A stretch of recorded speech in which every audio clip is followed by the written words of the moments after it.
In 1958, Ingmar Bergman's Wild Strawberries won the top award at Berlin.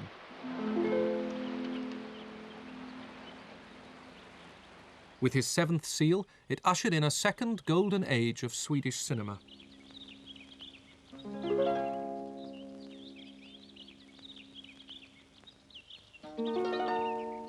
In the film, Victor Sjöström plays an old professor looking back on his childhood.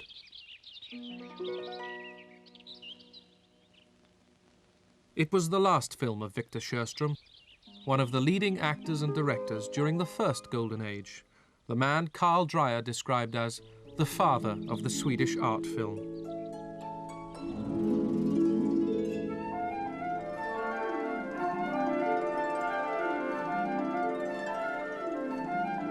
New Year's Day 1918 saw the premiere of The Outlaw and His Wife in the most prestigious cinema in Stockholm, the Röda Kavan. When it opened in France, the critic Louis Deluc wrote, "Here, without doubt, is the most beautiful film in the world."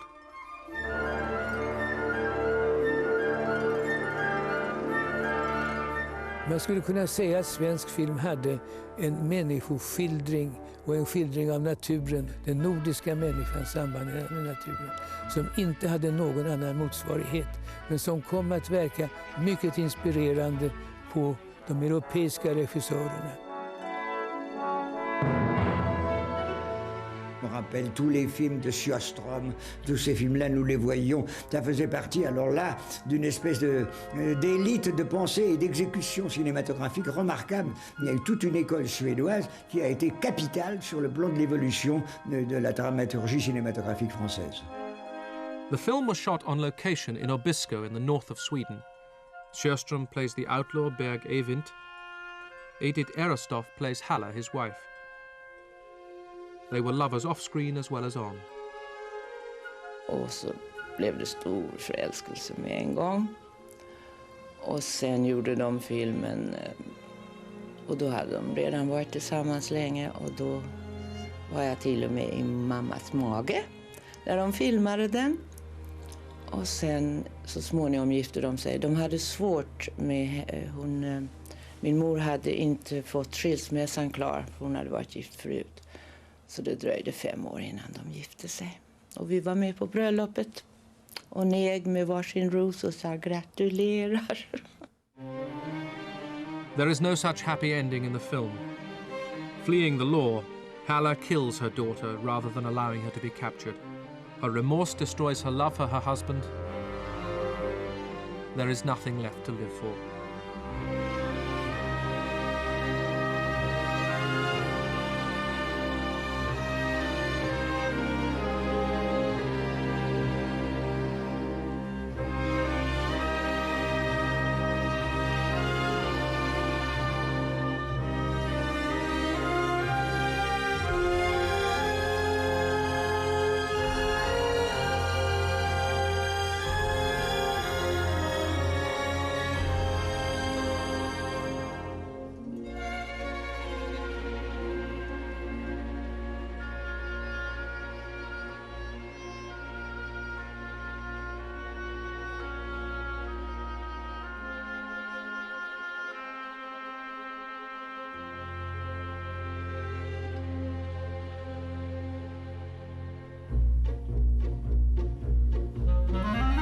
The story of Swedish cinema begins just 10 years earlier in a small town called Kristianstad in the south of Sweden, with the formation of Svenska Bio.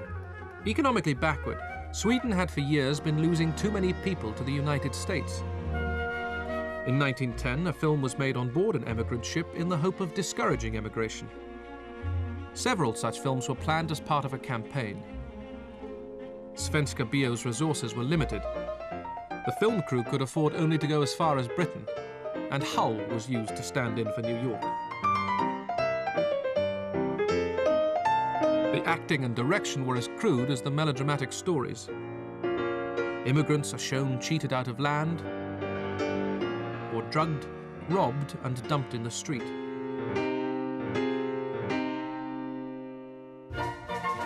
But by 1912, Sweden was showing a new confidence.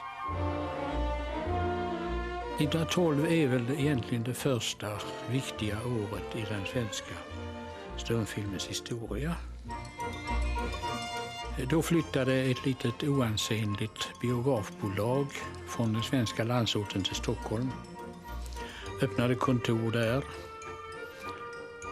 ordnade en ateljé, öppnade ett laboratorium också och började en medveten produktion. In Svenska Bio's first year, this small group of men came together. They would bring Swedish films from a backward cottage industry to the forefront of European cinema. Moritz Stiller was a theatre director who had arrived in Sweden only 2 years earlier. A flamboyant Russian, Finnish Jew, an outsider 3 times over, he was employed as a director. Victor Sjöström was Stiller's opposite, though they became lifelong friends. He was a popular actor-manager in the theatre when he joined Svenska Bio. Charles Magnusson was the studio boss who recruited both these men. He started in newsreels. He appears in this shot. And he became the manager of this cinema, experiences which proved invaluable to the success of Svenska Bio. His newsreel background was shared by the 4th great figure at the studio, cameraman Julius Jensen. Jensen's assistant was Gunnar Fischer, who would be Bergman's cameraman on Wild Strawberries. Jag vet att Julius och hans bror Henrik också i viss mån, de har skapat denna filmfotograferingstradition, den svenska traditionen, som sedan både min generation och generationen efter mig har medvetet eller omedvetet fört vidare. Jensen created not only the look but the feel of Swedish cinema. His love of his native landscape is apparent. This rare glimpse of his home movies shows the same qualities as his fiction films.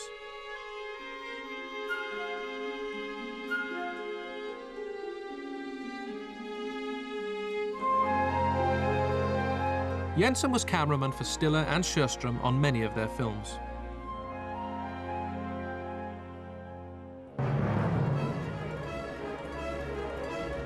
As the ambition of the filmmakers increased, Jensen transformed nature from a placid background to an active participant in their dramas.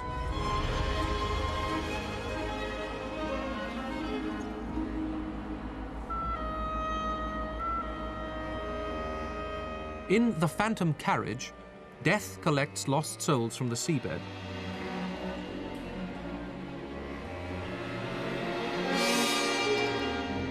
To create the eerie atmosphere, Jensen used multiple exposure, all of which had to be achieved in the camera.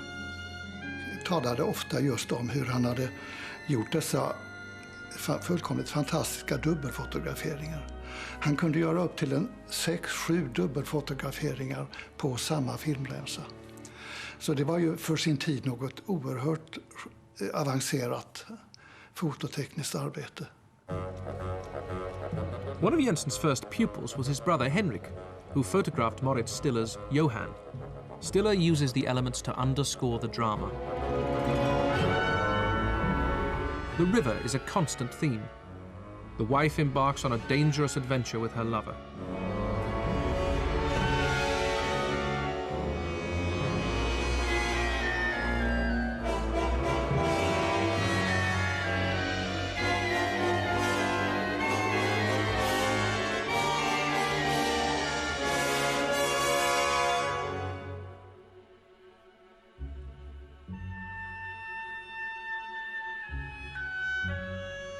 Johan, Matthias Tauber, takes her back.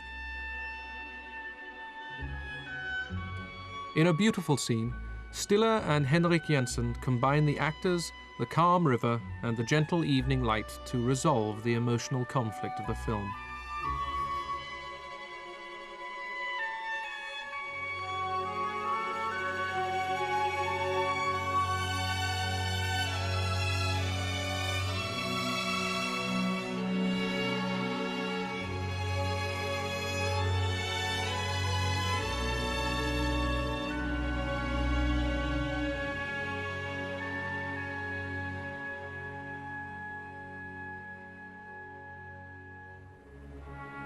Julius and Henrik Jensen worked together on Stiller's Gunnar Hedda saga on location in Jämtland.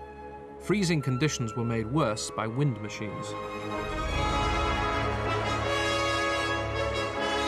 A young southerner buys a herd of reindeer to stave off bankruptcy, but an accident causes a stampede and the lead reindeer to show its strength.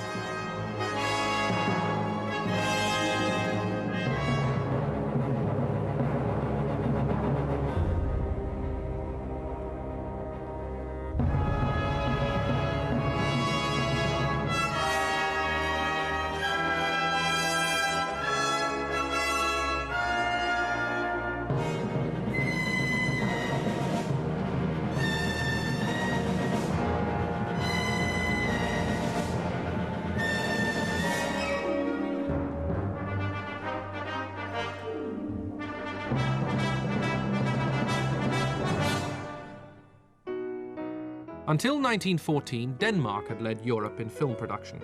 Famous for their high technical standards, the Nordisk studios in Copenhagen turned out a series of melodramas. They were as popular with Swedish audiences as American films would be later.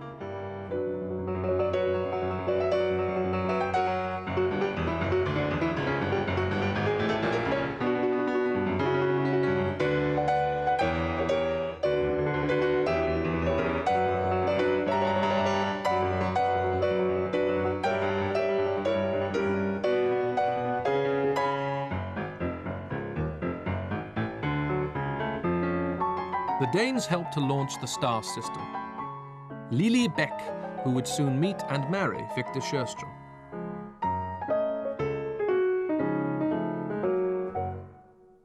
In 1912, Magnusson's team at Svenska Bio was headed by director Georg af Klerker, a former army officer and actor. Only one fragment of film survives from his time at the studio. This circus story was being made at the same time by Nordisk in Copenhagen. Circus films were popular, and no one made them better than Nordisk. Coincidentally, both films premiered on the same day in Stockholm.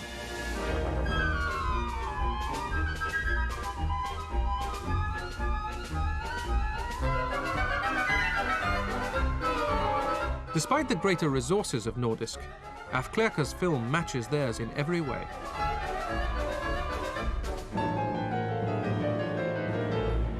This is the Danish version.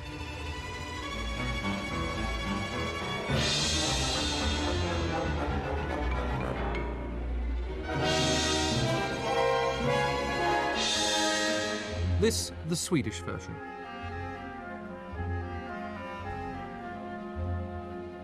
Af Klerker fell out with Magnusson and left Svenska Bio at the end of the season in 1913. Just over a year later, he joined the Hasselblad studios in Gothenburg. Hasselblad were manufacturers of lenses. The quality of their equipment, combined with af Klerker's sense of composition, created strikingly photographed films.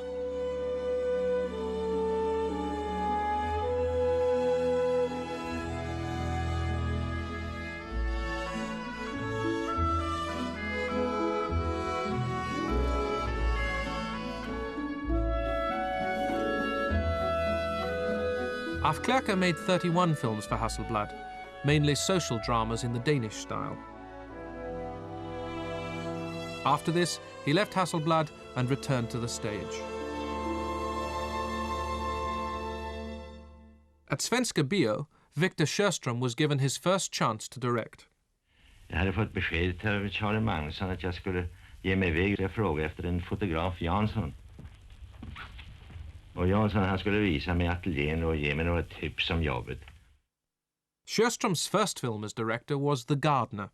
Julius Jensen was the cameraman, Moritz Stiller wrote the script. It was a love story with the Danish actress Lili Beck and Gösta Ekman.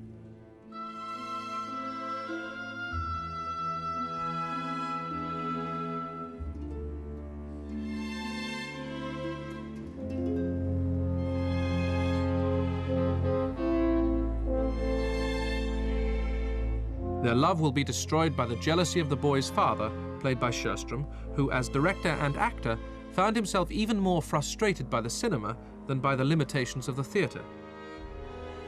Kameran var ju fastspikad, den fick inte röra sig en millimeter. Varken åt sidan eller upp och ner. Och för att man inte skulle komma utanför kameravinkeln då så var det ribbor som var utlagda på golvet och de fick man inte på några villkor träda utanför, för då blev man avklippt på mitten eller också så syntes man inte alls.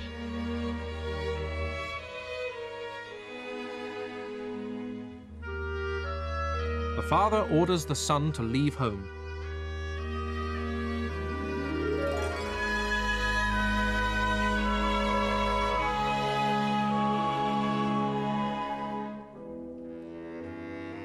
With the son away, the father has the girl to himself.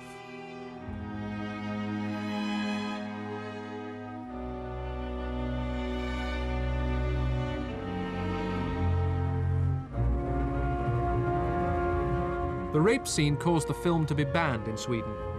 Distributed abroad, it was lost for over 70 years, until this censored American version was found.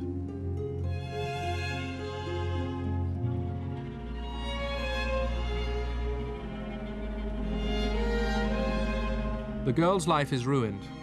Rejected by society, she falls into prostitution. Years pass, and she returns to the scene of her downfall to end her life.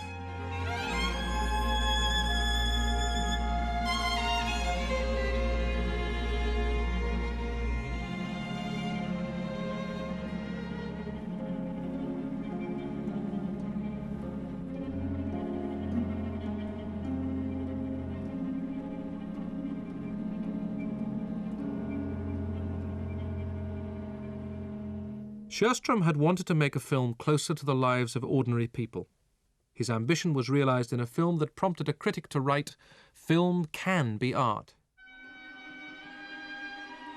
Ingeborg Holm was based on the true story of a woman whose life is destroyed when her husband dies. Her children are taken away from her, and she is sent to the poorhouse. When she is at last given a chance to see her baby boy again, he doesn't recognize her.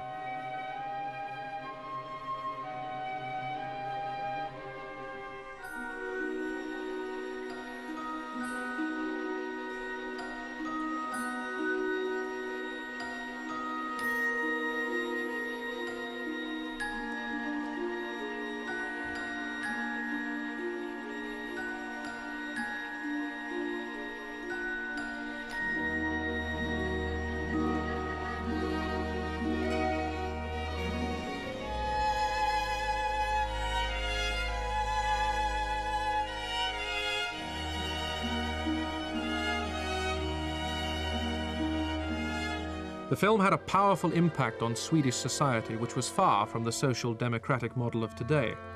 The outcry was so great that the poor law was reformed. The first time a film had ever affected a change in the law. It later influenced a young Ingmar Bergman. Det hade väldigt mycket med Sjöströms sätt att skildra människor på. Jag var så djupt fängslad av de här långa, tydliga, skulpterade bilderna. Viktor Sjöström placerat människorna i bilderna på ett sådant sätt så att de förhåller sig kolossalt plastiska. Det finns hela tiden en dramatik i det som vi kallar för sceneriet, i koreografi.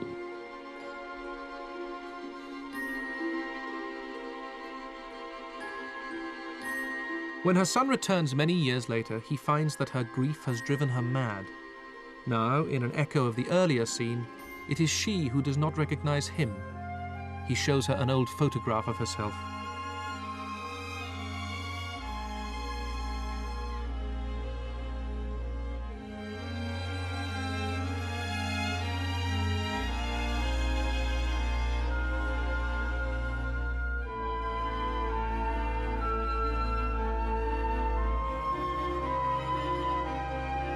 Hilda Bergström was a leading actress at the Royal Dramatic Theatre in Stockholm, the most prestigious theatre in Sweden. The cinema was looked down upon in many countries, but in Sweden, actors moved happily between the stage and screen.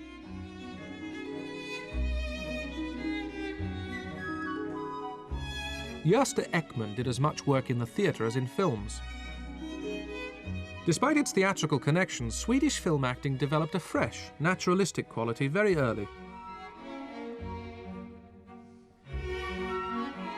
Barry Jonsson was the most famous star to be created by Af Klerker at Hasselblad Studios.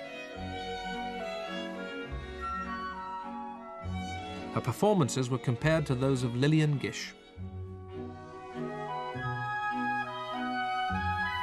Lars Hansen combined film work with his position of leading actor at the Royal Dramatic Theatre.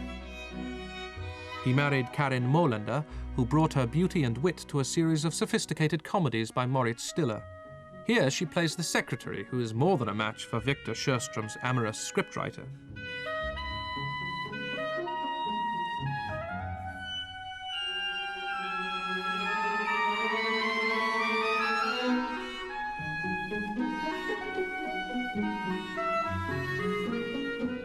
The film was so popular they made a sequel.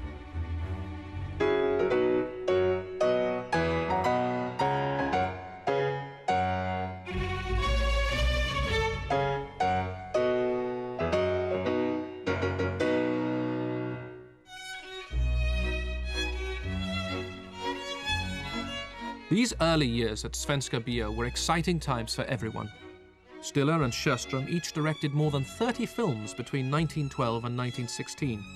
Most were quick commercial pictures, mainly melodramas and comedies. Sjöström preferred dramas, Stiller was drawn to comedy.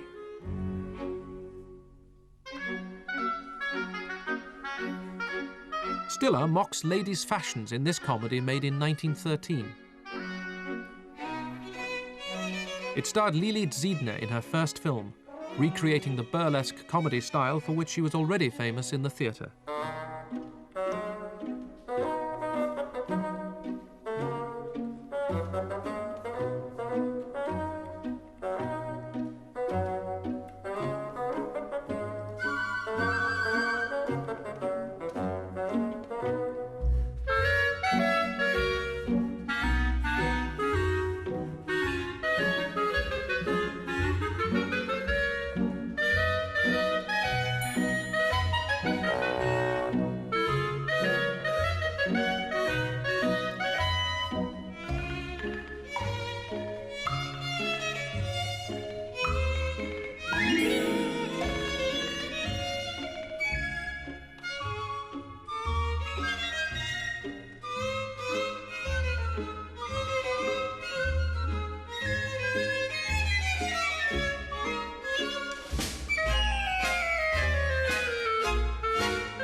"1916 was a turning point. Svenska Bio's small group of film people were enjoying an enormous success. Yet both Stiller and Sjöström missed the artistic challenge of the theatre. Their contracts were coming to an end. Magnusson had to do something to keep his team together, especially at a time when cinema audiences were increasing. Magnusson's response was to change radically the sort of films his company made. Under den tiden utbildades hos mig en plan. Den gick ut på hur en stordrift med biograf och film skulle kunna uppläggas. Som grundval ansåg jag borde först uppbyggas en kedja biografer landet runt. Röda Kvarn i Stockholm är en av de teatrar som kom till på detta sätt. Röda Kvarn opened on December the 30th, 1915, and still operates as a cinema. Charles Magnusson, som var centralgestalten i denna svenska film, han hade en bestämd avsikt med den här biografen. Han ville med den här fina biograf kunna skapa en ny biokultur, ny filmkultur. Han ville alltså att vi skulle komma i nivå med nationalscenen. Terje Wien by Henrik Ibsen was Magnusson's first attempt at a new film culture. Sjöström directed and played the hero based on the first script of a young Gustav Molander. The dramatic poem is set during the Napoleonic Wars. The British are blockading Norway. Terje Wien's family is starving, so he sails to Denmark to get food for his wife and children.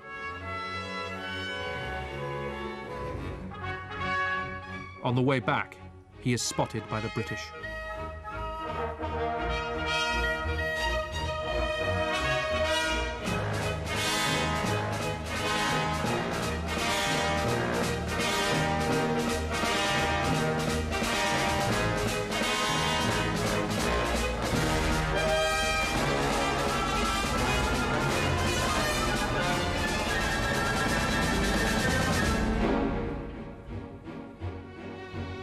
Taken before the British officer, he is condemned to 9 years in prison.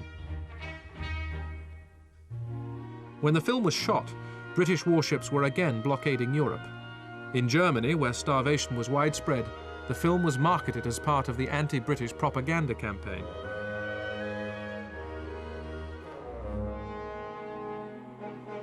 But Sjöström was more interested in the theme of redemption and forgiveness. Terje returns home to find his wife and baby have died of starvation.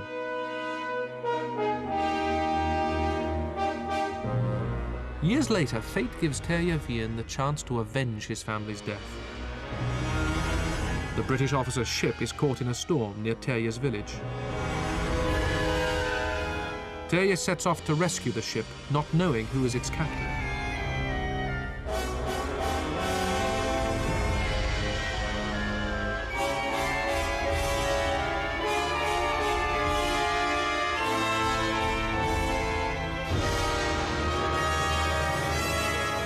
He recognizes the officer who captured him so many years before. He is tempted to kill him and the rest of his family.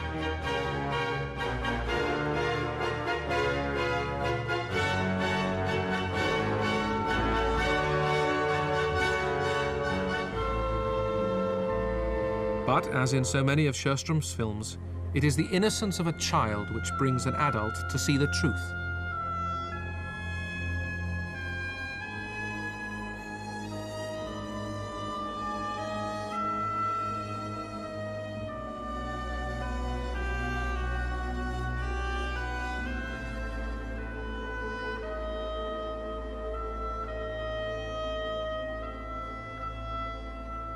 Det blev också den dyraste filmen överhuvudtaget som hade gjorts i Sverige den gången. Men det lönade sig, visade sig mycket snabbt. För när filmen såldes till Amerika så bara i garanti vid kontraktets undertecknande fick Svenska Bio lika mycket som hela filmen hade kostat i inspelning. The success of Terje Vigen led Magnusson to make more literary films. The Swedish author Selma Lagerlöf signed a 5-picture deal. In 1909, she had become the first woman to win the Nobel Prize for Literature. Lagerlöf's novels helped to shape Magnusson's new Swedish national cinema, with their powerful stories, rural settings, and strong moral dilemmas. At the Röda Kavan were premiered all the Lagerlöf films: Girl from the Marshcroft, Dunungen, The Sons of Ingmar, and The Phantom Carriage, Tjökallen. It was the 4th Lagerlöf novel to be directed by Victor Sjöström.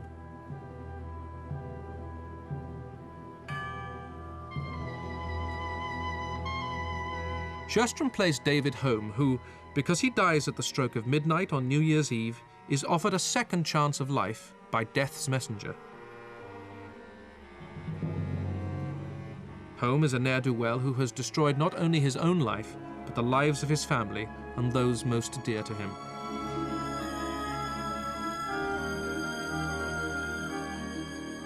Förkrossande intryck på mig. Jag var djupt skakad av då den filmen. Jag vet inte för att jag förstod den eller för någonting annat, utan helt enkelt tror jag det att den inverkade på mig med sin oerhörda kinematografiska kraft. Alltså det var en total känsloupplevelse för mig. Jag kommer fortfarande ihåg den. Jag kommer precis ihåg vissa sekvenser, vissa bilder som gjorde ett kolossalt intryck på mig.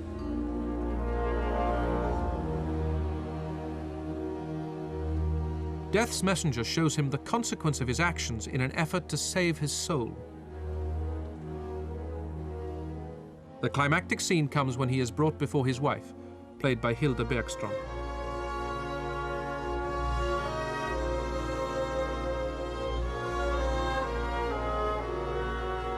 He watches powerless as she prepares to kill herself and their 3 children.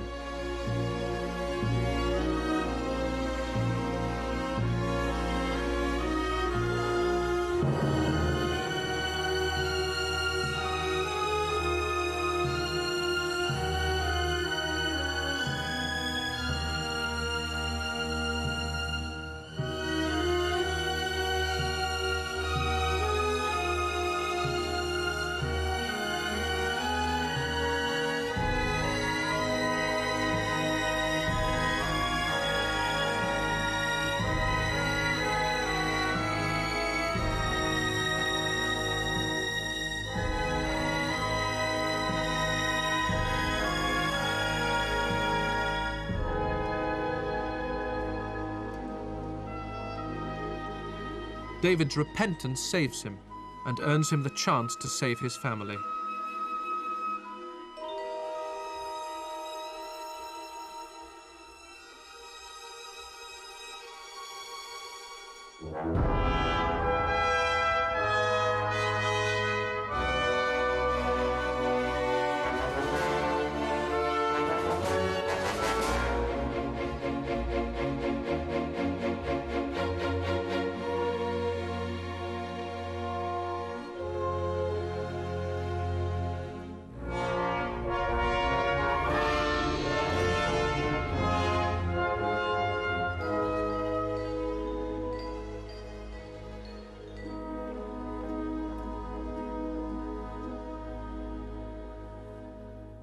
Sjöström was Lagerlöf's favourite director. He tried to remain faithful to the spirit of the novels. For him, the integrity of the characters was at the heart of the films. Marit Stiller had a more aggressive and dynamic style. He saw her novels as an opportunity to tell sophisticated adventure stories. This was Stiller's first adaptation of a Lagerlöf novel, which he rewrote with his collaborator Gustav Molander. Set in the 16th century, the film chronicles the flight of 3 ruthless Scottish mercenaries from Gripsholm Castle.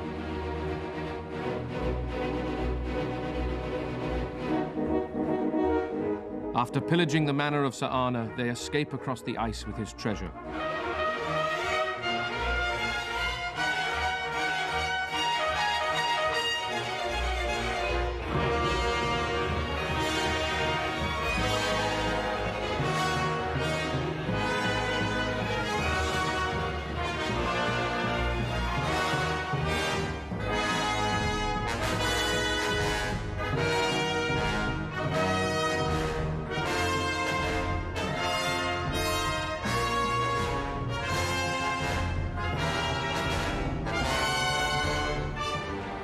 Sir Archie and his men leave Sir Arne's house in ruins, having killed everyone they could find.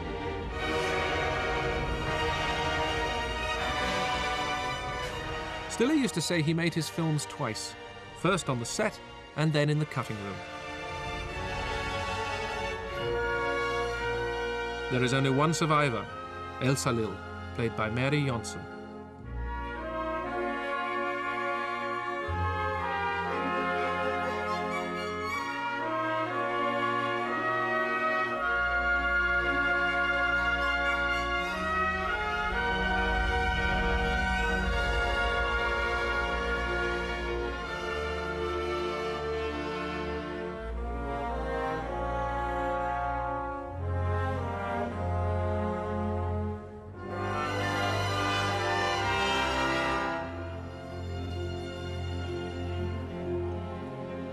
Elsa Lill has fallen in love with a stranger when she discovers he is Sir Archie, the murderer of her family.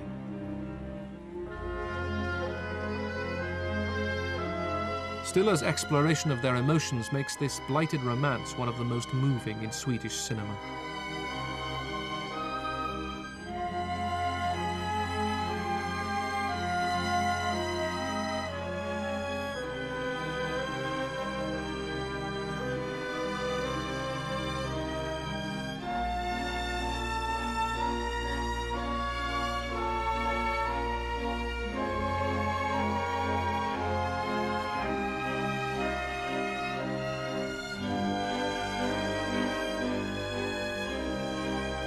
The films of Stiller and Sjöström were attracting increasing audiences abroad.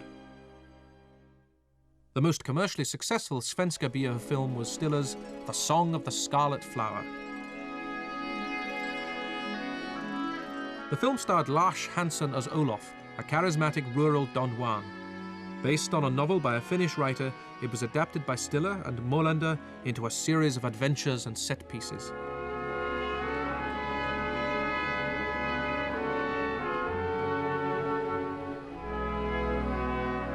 The most spectacular is when Olof wagers he can ride the rapids on a log.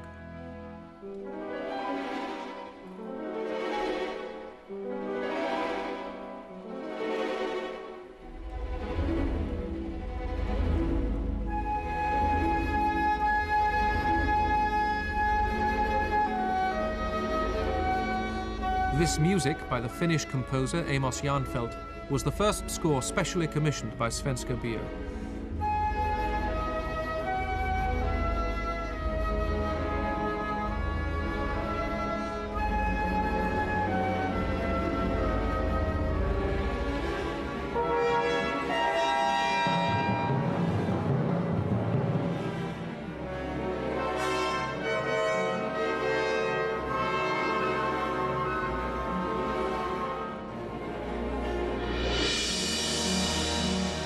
Svenska Bio's success meant small independent studios couldn't survive.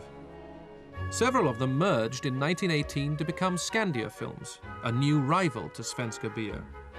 Following the success of his first film, Puss in Boots, Scandia's main director, John Brunius, began an adaptation of a popular Hungarian novel.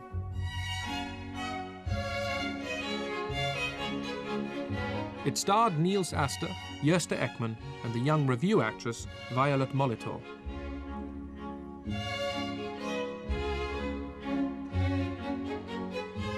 På Görkoviksarna, det var ju varma kärleksscener där med Gösta Ekman. Och det var ju stumfilm, så man kunde säga vad man ville. Men det var aldrig repetitioner, aldrig kollationering före, vilket är vid teatern. Så man visste aldrig riktigt. Men jag köpte boken och läste den och tog ut vissa saker som jag tyckte det blir nog filmat det där. Och det var sant. Så jag hade lite stöd på det sättet.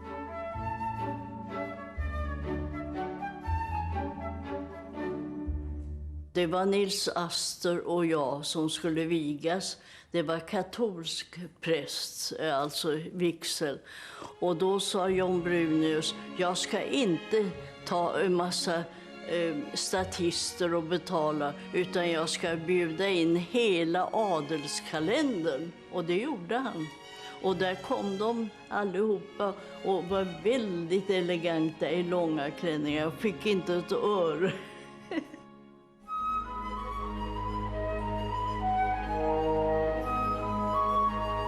Brunius and Scandia were ambitious but unoriginal. Their next production bore all the hallmarks of a Svenska Bio film. It was set in the beautiful landscape of Norway.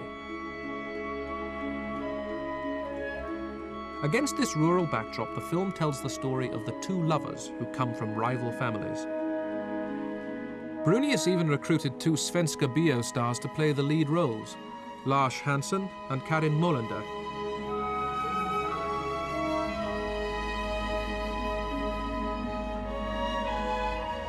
It was a large budget affair which established Brunius's reputation.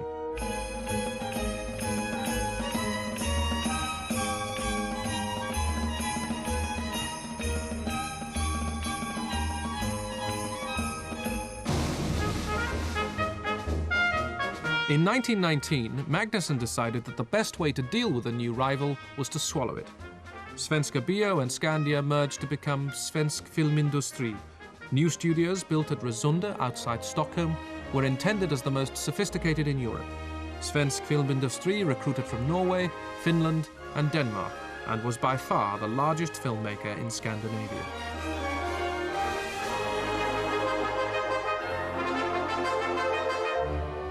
The opening up of export markets after the war brought a new wave of American films, and with them their stars. The King and Queen of Hollywood, Douglas Fairbanks and Mary Pickford, visited Resunda. Now, at the moment of its greatest glory, Svensk Filmindustri was also sowing the seeds of its downfall. By encouraging the showing of American films, SF made money, but reduced the appeal of Swedish films.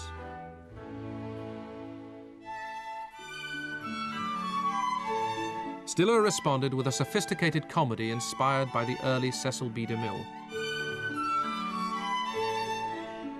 It was designed to appeal to the new, post-war audience.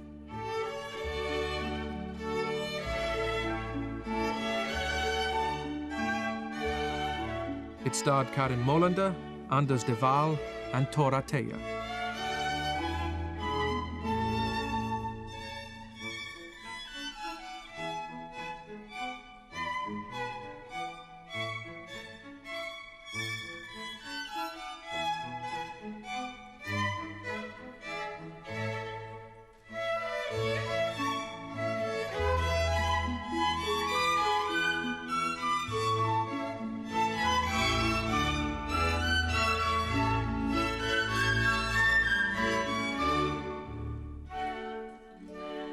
It was an international success. The new studio needed new directors. It looked abroad, to Denmark. Despite Danish neutrality, Nordisk had suffered during the war because of its close links to the German film industry. SF recruited one of its directors, Carl Dreyer. Dreyer was a journalist and critic, as well as filmmaker, who would make his name internationally in France at the end of the silent era with the remarkable Passion of Joan of Arc. Through Sjöström's work, wrote Dreyer, film was let into art's promised land. This admiration can be seen in Dreyer's first film abroad, SF's The Parson's Widow. The film was shot on location in Norway with Swedish, Danish and Norwegian actors. It tells the story of a young man who has to marry the widow of his predecessor if he wishes to be the village parson. Unfortunately, he already loves another.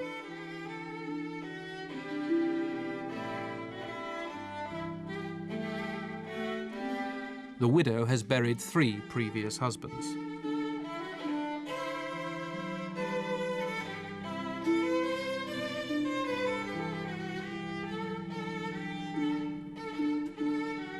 The authentic feel of the 17th century was achieved partly by filming in an open-air folk museum. Stilen kom frem af sig selv, da vi jo arbejdede i gamle huse fra det 17. og 18. århundrede. Vi opnåede, at vi havde lofterne med i billederne. Det var ret ualmindeligt dengang. I dekorationer, der er bygget op i atelier, der er jo sjældent lofter. Og så var det der, når vi så ud igennem vinduerne, så vi landskabet udenfor. Så det gav et for den tid i hvert fald ualmindeligt ægthedspræg i filmen.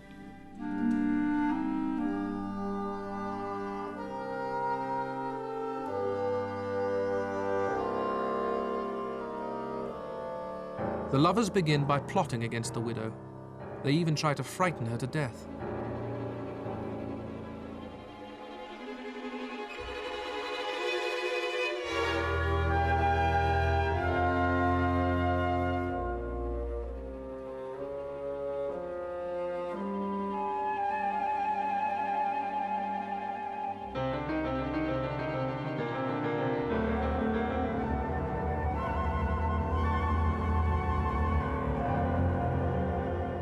Margaret realizes she is soon to die. She remembers her youth and her own first love.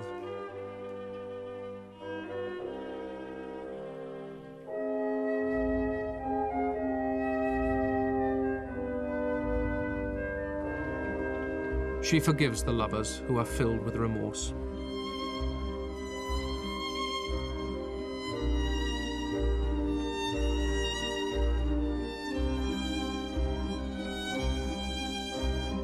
The actress Hildur Karlberg was herself dying when she made the film.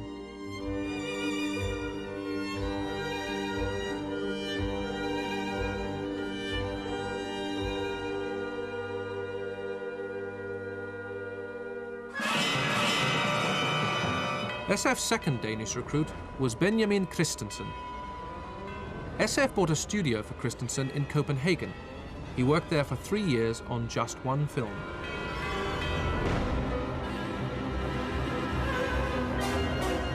A semi-documentary, it linked witchcraft, religion and hysteria in a series of brilliant sketches.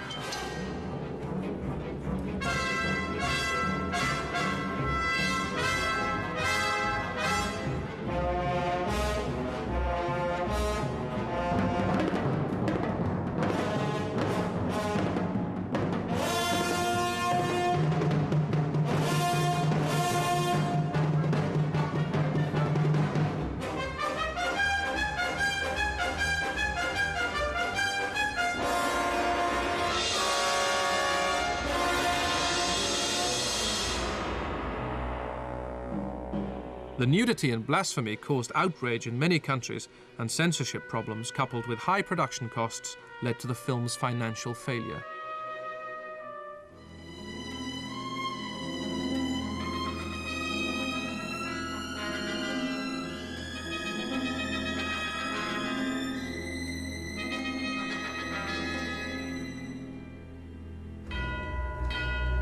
Love's Crucible, Hvem dømmer, was Sjöström's only film in 1922. It was written by his friend and collaborator Hjalmar Bergman. Set in 14th century Florence, Jenny Hasselqvist plays a woman accused of murdering her husband. She submits to a trial by fire.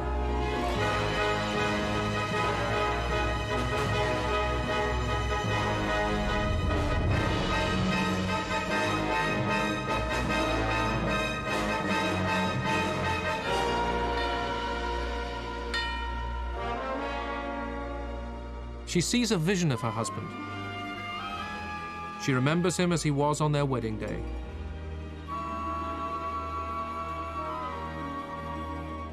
He leads her through her ordeal.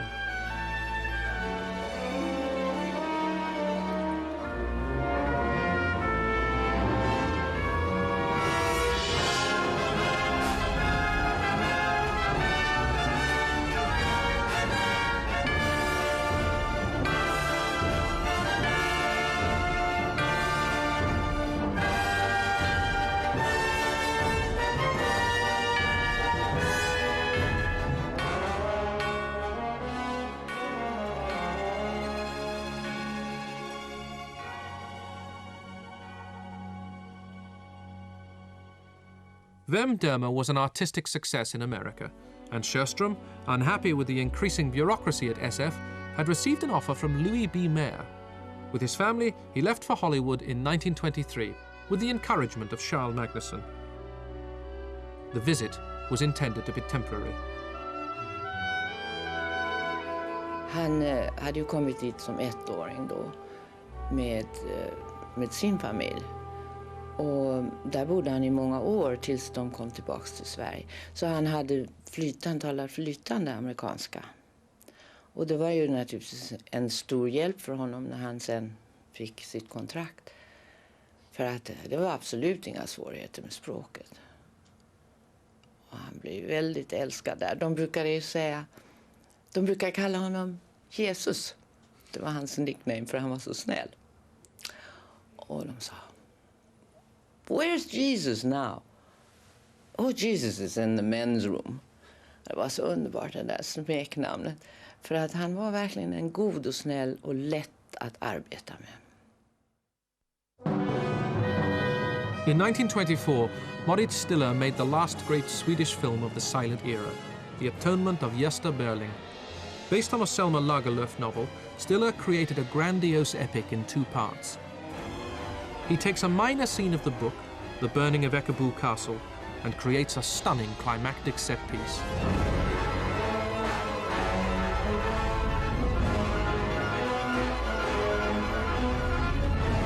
"34 sets were built, all to be burnt. It was the most expensive Swedish film ever. But the film is most famous because it introduced one actress to the world, Greta Garbo.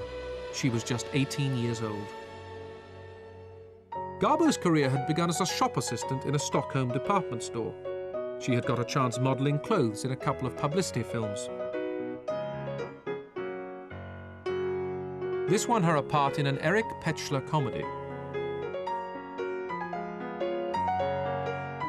Her natural talent led to a place at the Royal Dramatic Theatre School, where she met Mimi Pollock. They became close friends. Så blev jag hemskovän med Garbo redan första dagen när vi satt vid bordet och skulle presentera oss vilka vi var. Vi var 7 stycken och alla hade vi gått i så kallad high school eller vad det heter. Utom Greta, när hon reste sig upp och blev blodröd i ansiktet och sa folkskola. Greta var inte så smal alls på den tiden som hon blev efter Gösta Berlings saga eller under den tiden, därför att hon var lite fyllig sådär, och hon blev tillsagd av Moje att magra om hon skulle få rollen. Så hon satt åt spenat från morgon till kväll och var så sjuk så hon höll på att bli galen. Men jag vet inte hur många kilo hon gick ner. Hon blev smal och sen har hon bibehållit detta. The defrocked priest Gösta Berling and Elizabeth have fallen in love, but she is already married.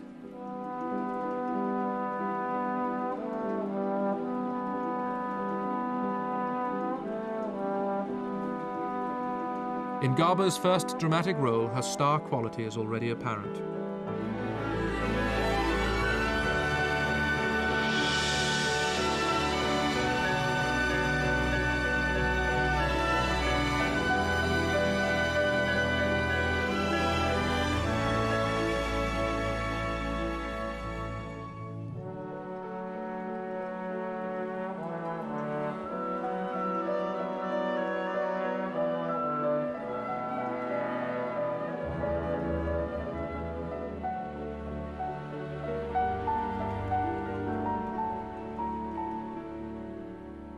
The film was a success. Stiller left for the premiere in Berlin, and he took Greta Garbo with him.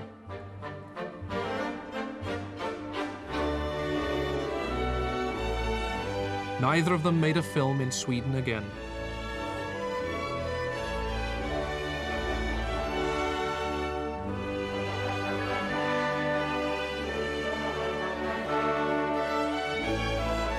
In Berlin, Stiller was offered a contract by Louis B. Mayer, the head of the newly formed Metro-Goldwyn-Mayer, visiting Berlin at the time. He wanted to sign up Stiller, who insisted that his protege Garbo be contracted as well. In June, they sailed to the US to join a growing band of exiles in Hollywood.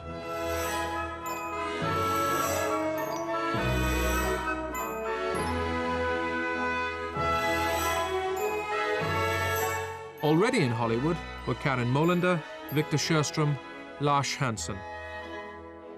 Carl Dreyer went to France. Mary Janssen went to Germany, as did Benjamin Christensen, before joining the Scandinavian community in Hollywood.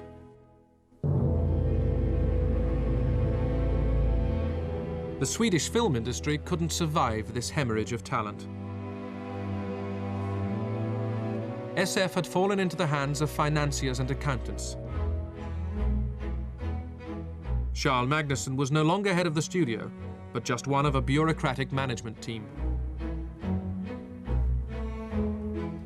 Julius Jensen remained, working with a new generation of directors such as Gustav Molander. John Brunius planned an ambitious production to rival Hollywood. For this spectacular drama, Brunius tempted Gösta Ekman back from Germany.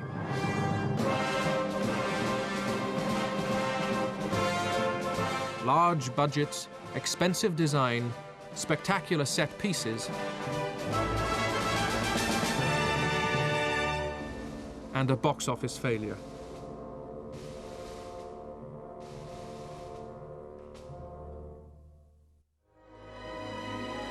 Hollywood knew how to fashion Swedish history better than Sweden herself. MGM transformed Garbo into an icon recognized around the world. But Hollywood was less kind to her mentor, Moritz Stiller. In 1928, Stiller returned to Sweden a sick and broken man. He had always been an outsider, and Hollywood had been unwilling to accommodate his eccentric talent. In Stockholm, he was admitted to the Sophia Hemmet Hospital. Sjöström visited him there. He recalls, "Stiller wanted to see me. I was with him for more than an hour, but he only talked about indifferent things. Then the nurse came in and said she could not allow me to stay any longer. Stiller suddenly got desperate. He grabbed my arm in despair and would not let me go. He said, 'I want to tell you a story for a film. It will be a great film. It is about human beings, and you are the only one who can do it.' I was so moved I didn't know what to say. 'Yes, Moya,' was all I could stammer. 'I will be with you first thing in the morning, then you can tell me.' I left him crying in the arms of the nurse. There was no morning. Next day he was almost unconscious. He tried to talk, but although I put my ear close to his mouth, I could not make out what he said. He only kept staring at me. A day or two later, he passed away."